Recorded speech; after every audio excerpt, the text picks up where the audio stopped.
Hello, my name is Brunette. I am a Montessori certified early childhood educator, a parent, a RIE practitioner, and the founder of the Parent-Child Experience. Think of the 4 things that you and your baby do throughout the day, every day. They include eating, sleeping, and diapering, as well as playing. These 4 things happen consistently every day throughout the day. So it makes sense to look at this type of care in a more intentional way. And by that I mean, we're going to talk about how we can create a space for each one of them. You can diaper your child in the living room, the dining room, the kitchen, just about anywhere in the house. But you can also diaper them in a place that is designated for just that. And we'll talk about what difference that makes when you do. You can also feed your baby just about anywhere in the house, like the living room, the dining room, and the kitchen, and so on. Or you can also have a space that's specifically designed just for eating. And then we'll talk about what difference that makes. So giving the 4 things that we do on a consistent basis, we're going to talk about the 4 areas that are very useful for you to create in your home for you and your baby that will let you enjoy more and do less. So the first area we want to talk about is the active area. The active area, as Dr. Montessori often refer to any area, is a prepared space. This prepared space will have the active area in mind. So a place that's designed for your child to be able to lay on the floor, to be able to explore, to be able to move his or her body unaided in a way that feels natural for him or her. This active area will also have age-appropriate toys where he or she can reach for, depending on their skills and ability, and will allow them to develop the type of gradual progressive movement that they can do to develop their coordination and to practice their skills. The second area we want to really design is a eating area. An eating area is a place that you will design for you and your baby in mind. Now, we're talking at the infant stage, so chances are you are either nursing or you're bottle feeding. Either way, it would require you to have a chair that is comfortable for you and the ability to have the child on your lap to feed your child. We recommend that this area is designed in a way that allows the adult to be comfortable so that you can be available to feed as long as the baby needs to. The next place we want to talk about is the diapering area. We also want to design a diapering area specifically for diapering. So this is a place that's away from the active area, away from the eating area, and has its own space. The last one we want to talk about is the sleep area. Now, a sleep area is by default usually in the mother's room because your baby is so young, but depending on your choice, you might have it in a different place. But despite of where you decide to have it, it is a place that is designated for your child to sleep. And so that area is reserved for sleeping. So it would not look like your active area. It would not look like your diapering area or your eating area, but it would have its own energy, its own specific prepared way that is clearly a space for resting. Now, we can do these 4 things just about anywhere in a house, but by making a space that is specifically prepared for that particular action, that is to be diapered or to feed a child or to a place for play, we actually are doing more than just giving that child an area. We are giving the child the ability to know where each thing is done, what to expect when we go to this area, which in turn provides a predictable routine for your child. A predictable routine is also going to lead to the child developing a great relationship with you as a parent or caregiver, as well as developing trust in his day and the person who will care for. Now, to learn more about how to design each of those areas in details, what to include and what to avoid, I invite you to look for the video that will specifically highlight how to design each of these areas. Thank you so much for watching this video. I hope you find this helpful. Again, my name is Brunette.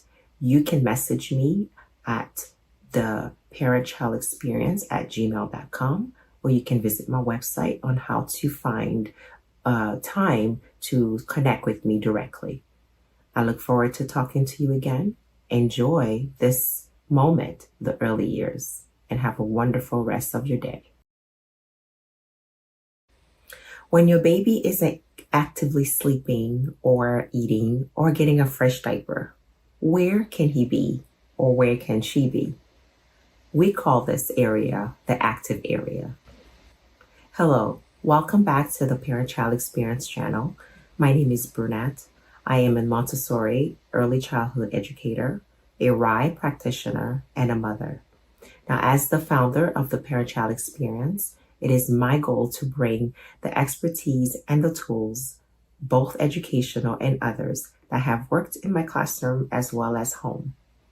And today we're going to focus on the active area. If you have watched a previous video about designing the 4 areas that will help you enjoy more and do less, then this is the following video that will help you design an active area. What exactly should this active area include? What should it look like? What should you avoid? In an active area for a child that is an infant between the age of 0 to 12 months, we're looking at a space that offers him the opportunity to be in movement. So that would be a place where there is a floor, which is, we would consider that to be the largest gross motor equipment, which means you would have a comfortable but yet firm mat on the floor. Because this is in a home environment, we want this environment to be in a place where is safe, meaning it's safe from no outlet. It's probably something that if you have older children, that infant is still relatively safe with perhaps some gates, but it still offer you the opportunity to see your child, even if you're not next to your child. So having a mat, a firm, comfortable mat on the floor is one. You also want to have some equipment, some sturdy equipment that will allow a mobile infant to hold on to pull up and move around when they're ready to do so. You also want to have some toys that are carefully selected, toys that are more passive than active toys, which means these toys will not be making sounds, but they will be toys that your infant could learn to reach for, they could learn to manipulate. And as you know, the infant is a scientist, so they will put that toy in their mouth. So you want to be very selective about what you are putting on the floor. And you also want to minimize the amount of toys. So nothing more than the child can handle. So we're talking a number of 3 to 4 for one infant. And also in limiting this amount, it will leave the child be content with the amount they have, but not be overstimulated with so much.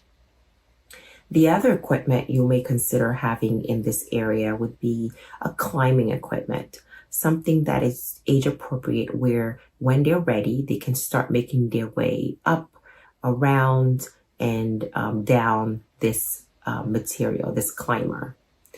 The other thing that you want to have in that area is a mobile that they can look at when they want to, but not necessarily they have to look at it. So it would not be in their face. It would be near enough for them to look at and admire, but not necessarily, especially if it's an infant that's not yet mobile and they can't get away from it.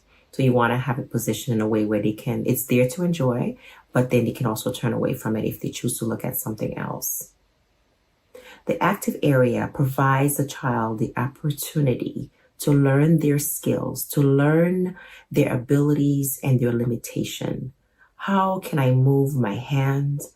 How can I kick? How can I stretch? How can I turn to my side and eventually turn on my stomach, which they all going to do. And eventually, how can I move my body back? So you can imagine that space needs to be a place where they are on their back, comfortable, ready to move.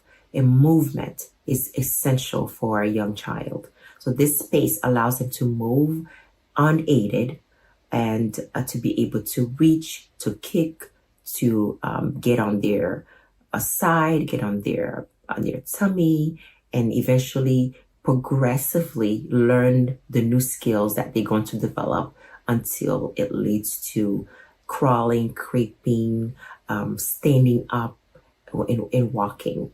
So we want to have that space, again, safe and with the right amount of toys, the age-appropriate equipment, and so the child can enjoy being in this active space for as long as they're happy and as long as they are enjoying being there. If you have more questions about designing this space and what to have and what to avoid, I invite you to send me an email at theparentchildexperience@gmail.com.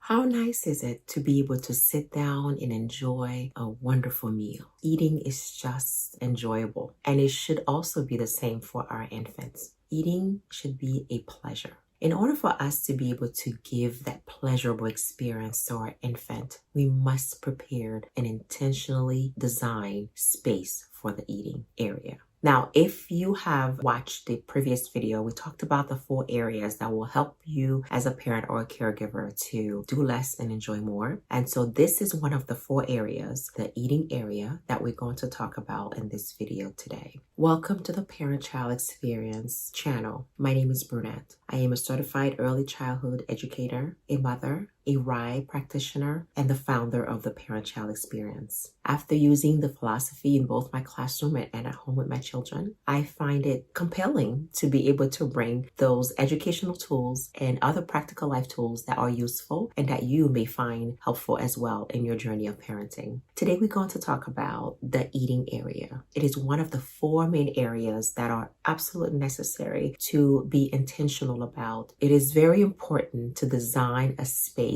that is dedicated for mealtime because it involves our children eating to their satisfaction without interruption. Let's get started. We talk about the prepared space for the other areas, and this prepared space is just as important. It involves the adult being comfortable, the child being comfortable, and the meals being prepared ahead of time, as well as having a mealtime that is free of interruptions. Number 1, being able to feed an infant means that the adult is going to be participating in this task. So making sure that the adult has a chair that is suitable for his or her body, that is comfortable, is important. Because the more comfortable we are, the more comfortable baby will be. When we choose a chair, we want to make sure it's not a rocking chair. We want a chair that is sturdy and stable so the eating process is pleasurable and enjoyable. Number 2, we want to make sure our meal is prepared, anticipating hunger for the infant. If you're a nursing mom, your meal is already prepared. It is always at the right temperature, the right distribution of heat, ready to go. If you are bottle feeding, we want to make sure this milk is warmed up prior to baby saying, "I'm hungry," whether through verbally or cry. That means we would prepare this bottle by warming it up ahead of time, anticipating the baby being hungry, and we would place it in a tray with a washcloth and a bib. Number 3, we want to make sure before we pick up our baby, we wash our hands. And we are going to take the bib next to show the bib to the baby. This is a beautiful way to communicate its meal time. By showing the bib to the baby starts to internalize and associate bib with meal time, which can make them really excited and knowing that, this is great time coming up. I'm going to enjoy this. And we also want to go ahead and place the bib on the baby before picking up the baby. So we go ahead while the baby's laying on the floor, hopefully it's an active space. We place the bib and we extend our hands and let the child know, I'm going to pick you up and we're going to eat. It's always important to talk to your child at this stage because it supports language development. Now that we have picked up the baby, we walk over to the eating area and now we can sit down comfortably to begin feeding. As we feed, we want to make sure we avoid unnecessary conversations with other adults in the environment because we want baby's attention to be on the eating and we want them to be able to be comfortable and eat without interruptions. By practicing this at the early age of infancy, we have a more guarantee of a toddler who will also sit down to enjoy the meal when it's time. The next thing we want to focus on is being able to decide beforehand if we have other children in our care. If you are a parent with other children, older children, we want to make sure we communicate to them what is going to happen when we're going to feed the baby. Because children naturally want your attention and they want to talk to you all the time. So it's really important that you let them know that it's so important for baby to eat quietly. So if you need me, this is how you can interrupt me. You're going to come, walk slowly on your tiptoe, and then you can place your hand next to me, or I can tilt my head down and you can whisper in my ear what you want. That way we get to avoid distracting the infant who's eating. By letting them know ahead of time what to do, children naturally cooperate if they know. It's really important we communicate and model how you can walk to me and how you can get my attention when I'm feeding the baby. Because it's so important to make sure the baby eats to his satisfaction and not get interrupted. The next thing we want to talk about is possibly creating a little shelf at the bottom of the table where we're going to have next to our chair. And that shelf will not be for the baby, but it might be for the toddler that you have that might need to just be next to you and wanting something from you. So you can anticipate that interruption by putting a coloring sheet or coloring book at the very bottom shelf with the 1 or 2 crayons. In the event that they come to you and they desperately need you, you can kind of just show them this is something you can do. Or you can even tell them ahead of time, if you really want to be next to mommy while I'm feeding, there'll be something here for you to do. So that way they can sit at your feet, quietly color, and while you still focus on feeding the baby, that way you are not ignoring neither your baby nor your older child. They both equally important to you. But right now you are going to be engaging in feeding your infant. The other thing that we want to be mindful of is being able to hold the baby throughout the entire time that we're feeding. Now, there could be other ways that people use to feed their babies, especially if they're busy. They might say, well, the child is old enough to hold their bottle and you're just going to give the bottle to them. We discourage that in our philosophy, and this is one of the reasons why. Being able to have the child on your lap, you develop a connection, whether you're the parent or another caregiver. You develop this relationship during the feeding process that is like no other. And the child is both comfortable, being very cozy next to you, next to your body, as well as you get to feel the child's body as they becoming full with their food, or if they're experiencing any discomfort during the feeding. These are the things that you get to experience if when you hold the baby on your lap next to you, you feel the changes that are happening in their body, whether it's they getting full as they eat or experiencing discomfort or it's time to burp. So these are the things that we don't get to experience if the baby is sitting in a chair or in a car seat and independently just holding a bottle. We want to have that moment where you are holding the child and next to your body and they feel the presence, that you are fully present, and you also feel the changes that are occurring in their bodies at the same time. So it's a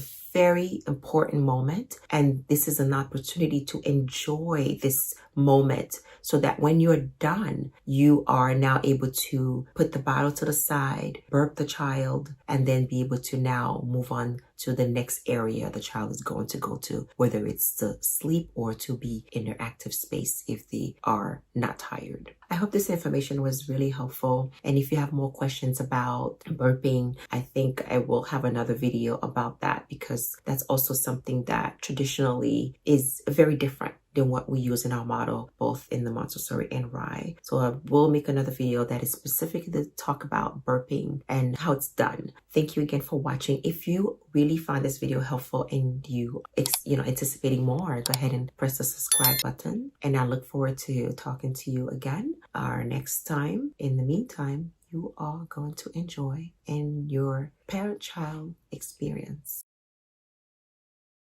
Did you know a predictable routine babies can rely on is essential to proper rest? Unless there are special circumstances, infants always have a successful night rest if followed by a predictable routine. What's your routine? Hello, my name is Brunette. I am a certified early childhood educator, a RIE practitioner, a parent, and the founder of the Parent-Child Experience. This platform is designed to bring you the expertise and the useful educational tools that I have used both in the classroom and at home with my children. I hope you find this information helpful. Let's get started. We first need to talk about the physical space, and then we can go back into discussing the routine that you are currently using or you may be using. The physical space of just as any other space that we discussed before, such as the active area and the diapering area, the sleep area is extremely important and must be designed in a way that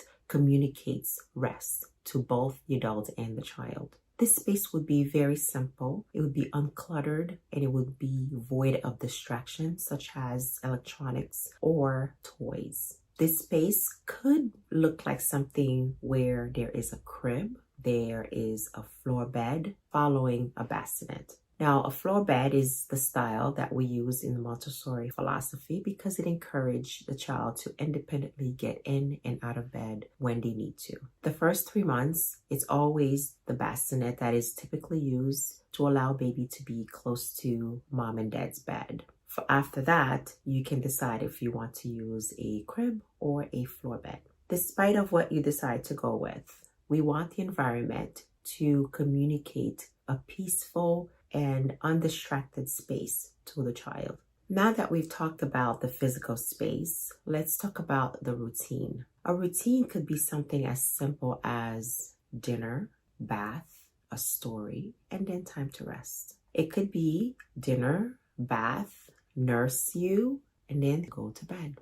So it could be one or the other, but no matter which one it is, it should be a slow process leading to bedtime. So our bodies should be able to communicate that it's calming down time. The speed that we use should be slower. The tone that we use should be calmer than we've been speaking all day long. The environment should be calming down as well so that the child gets the sense that it is approaching time to rest. That leads us to our next important aspect of a proper rest, which is our attitude toward rest. Rest is one of those things that we do and is so important. In fact, it's a privilege to rest. So we should be communicating how nice it is to get some rest to the child. We want to make sure that when we talk about sleep, it is not something to do as a result of being punished. And also, we want to pay attention to when the child is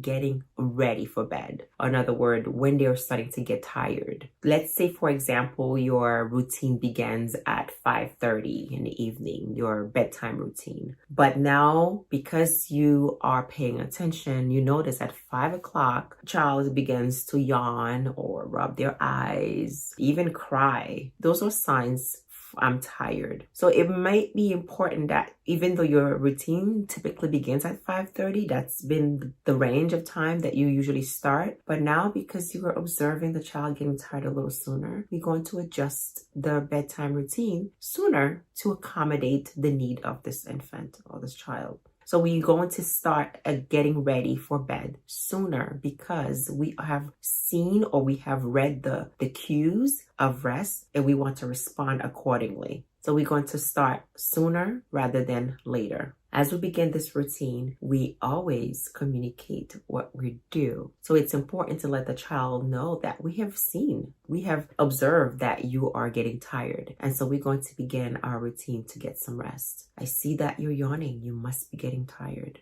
Let me get your bottle so you can get ready. or I see that you're yawning. It looks like you're getting ready for your bed. Let's get started with our time to get to rest. Whatever the circumstances, you want to acknowledge it and communicate it to the child and begin the process of getting ready for rest. Whether you choose a sleep sack or another type of tools to wrap the baby, those are the part of the routine the child comes to know, and that's the outfit they're going to be changed into in order to get some rest. The key in getting proper rest is to, one, have the predictable routine, the one that we use every day, and to stay consistent with it so that it becomes predictable. So that now the child knows after I play, I get a bath, or after I play, I get dinner, I get a bath, and then I get my clothes on, someone read a story to me, and then I'm placed in my bed. So this consistent routine automatically tells a child what he or she is being prepared for. So there's no mistake about what we're going to do, because this is a routine that we use every single time leading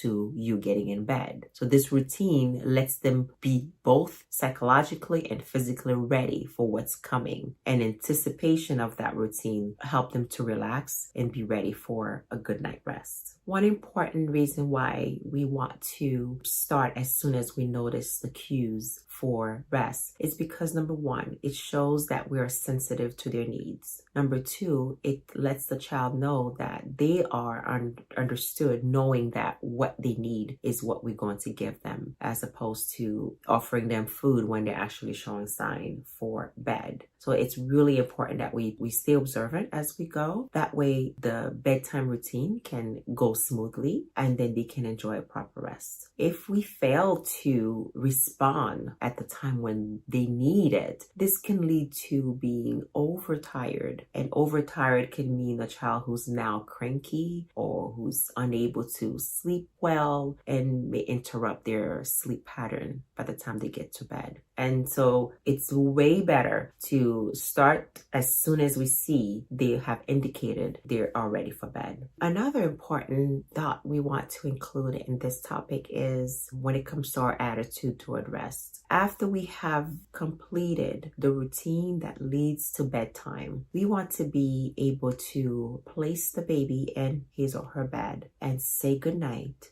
and walk away. We want to avoid lingering and talking and playing, because then that sends a different message to what that's supposed to happen and confuses the child whether or not I'm supposed to be playing or sleeping. And it also lets them become more active versus falling asleep. So we want to have our bodies emotionally ready to say goodnight, have a good rest or have a good night rest, and walk away quietly, but walk away. I hope this information was helpful to you. If you have more questions, feel free to email me at theparentchildexperience@gmail.com. Otherwise, go ahead and subscribe by pressing on the subscribe button, and I look forward to connecting with you on my next video.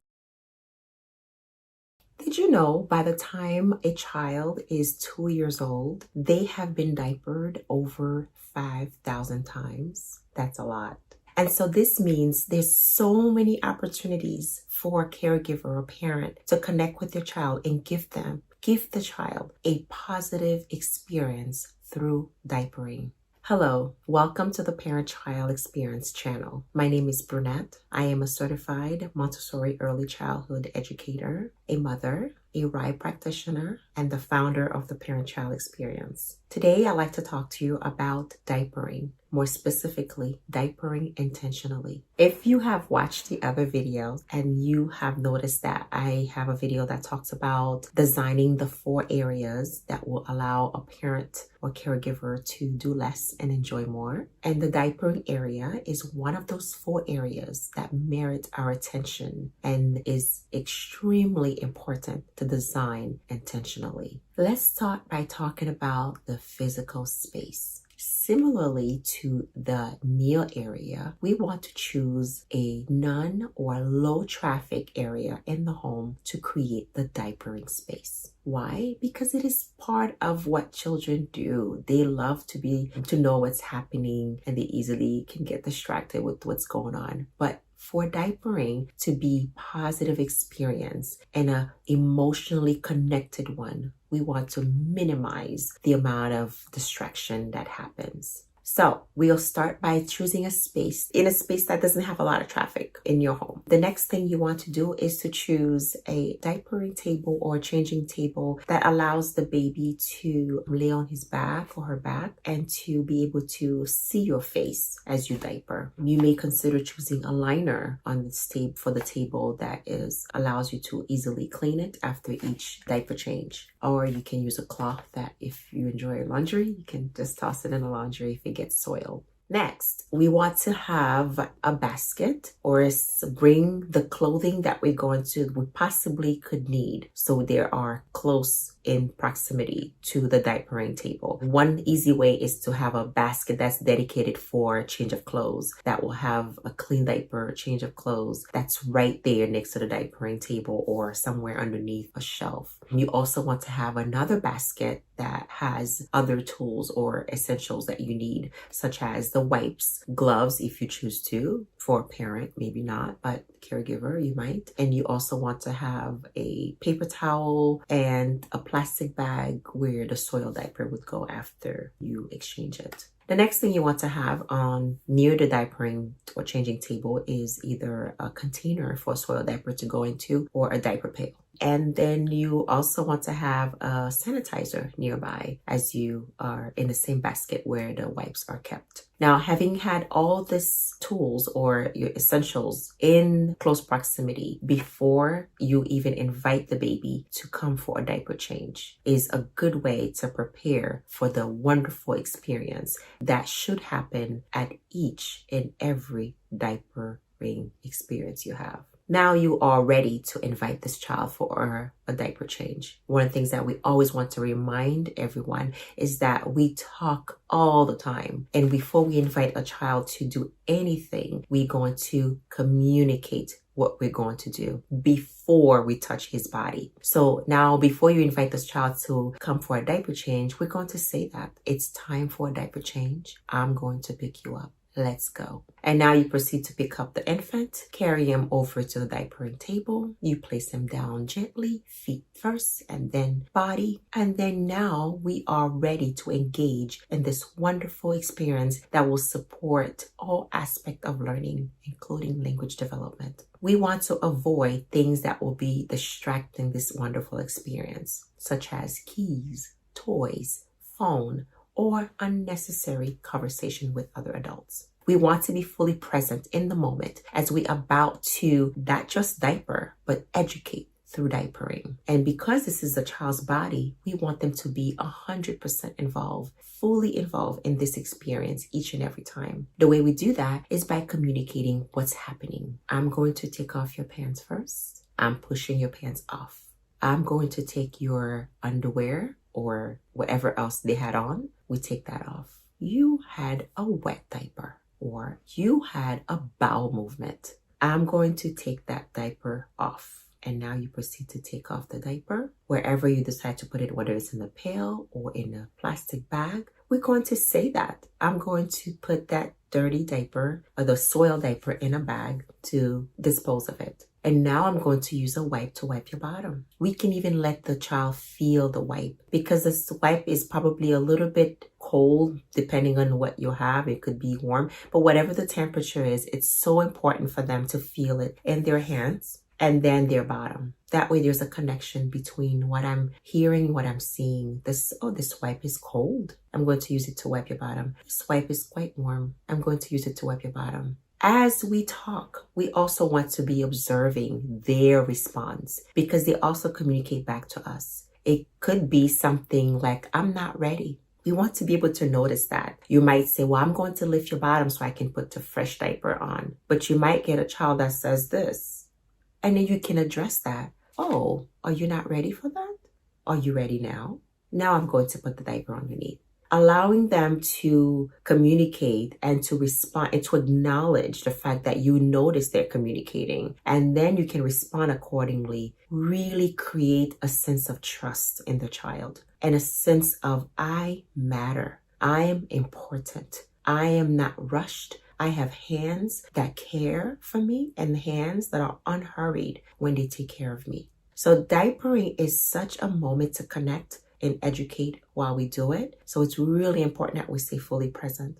As we continue the process of putting on a clean diaper and putting the soiled one away, we continue to talk as we now dress the baby. If you are going to snap the onesies back, you can say that. I'm going to snap your onesies back. You can even count how many snaps there are. 1, 2, 3. And before you know it, the child may even start to anticipate the counting with you. And then you can talk about putting the pants back on.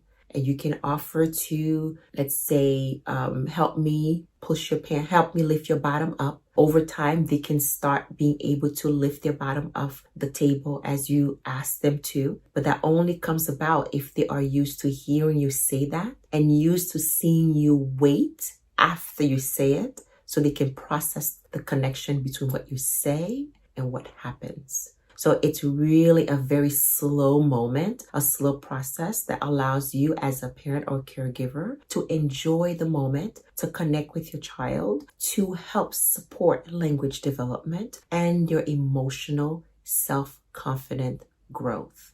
At the end of it all, you want to bring the baby back where he was originally. If the baby was in the active area, actively playing, and now that you're done, they have a fresh diaper, you can say, we are done. I'm going to put you back so you can continue to play. Let's go. And now we pick the baby up, we put the baby back, we're in the active space, and then we can return to do the task at hand, whether it's cleaning, wiping off the liner, cleaning up, putting things away, washing our hands, and so on. The diapering area is such an important area. It allows us to really connect with the child, really to support their development, their language, and their cognitive development. And we want this experience to always be one that is unhurried, one that is intentional, and one that supports all aspects of learning. As we diaper this way each and every time, there are so many valuable lessons the child learns. One that is so important is that the child knows what respectful caregiving feels like, what proper care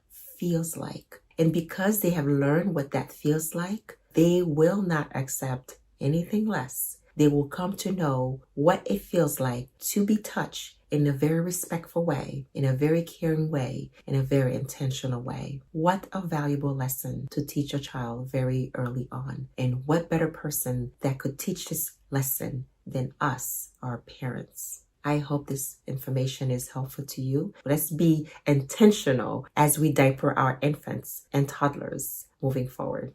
I hope this video was super helpful to you. I hope you find it something that you can use and begin to practice. If you have further questions about it, I'll be more than happy to discuss further how to design and how to go through each step of the process. Feel free to subscribe to this channel and to send me a message about how you enjoy it. Thank you so much. Enjoy the rest of your day and enjoy your parent-child experience journey. Thank you for watching. The insights shared in this video are grounded in the Montessori philosophy established by Dr. Maria Montessori, the RIE philosophy pioneered by Magda Gerber, and my extensive experience both in the classroom and at home with my own children. I hope you found this information valuable and insightful. Don't forget to like, share, and subscribe for more content. Until next time.